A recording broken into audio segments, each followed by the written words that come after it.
Hello, and welcome to Castanet's Week in Review. I'm Jaden Wozni with your top stories from this past week. A large grass fire broke out in Coldstream on Friday night. The fire was sparked at roughly 10 p.m. near Clerk Road and Highway 97, and firefighters from across the region were called in to assist. In addition to the 23 Vernon Fire Rescue personnel on scene overnight, crews from the district of Coldstream, Lavington, BX Swan Lake, and Lake Country also attended, along with dozens of BC Wildfire Service firefighters. The fire burned about 20 hectares of land, but no buildings were lost and no one was injured. Fires continue to burn across BC, including the Kamloops area. Residents who were forced to evacuate from Litton after a wildfire roared through their town were finally allowed back for the first time.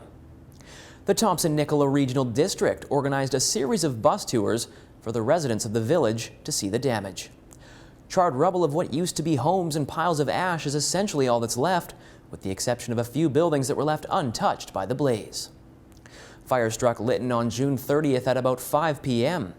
Residents have said they only had a few moments to flee, many with a few belongings and the clothes on their backs.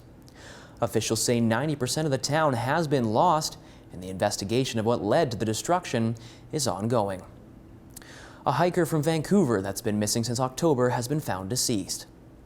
RCMP have confirmed human remains were found July 7th, approximately 2.9 kilometers from where Jordan Natterer's belongings were discovered in Manning Park.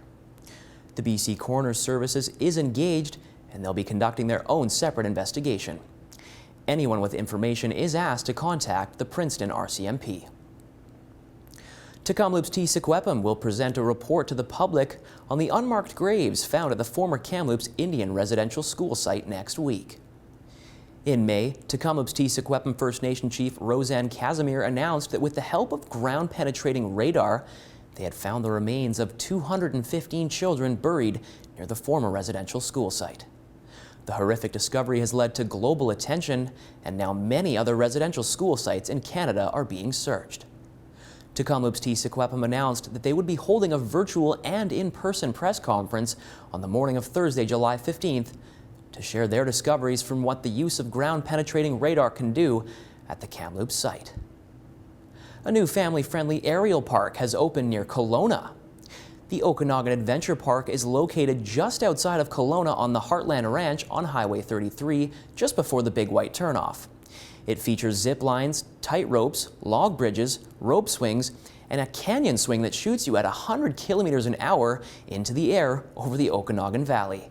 The canyon swing is set to open on August 1st, and the zipline tour will be open on July 15th. The park is also offering buy one get one free admission from now until July 18th.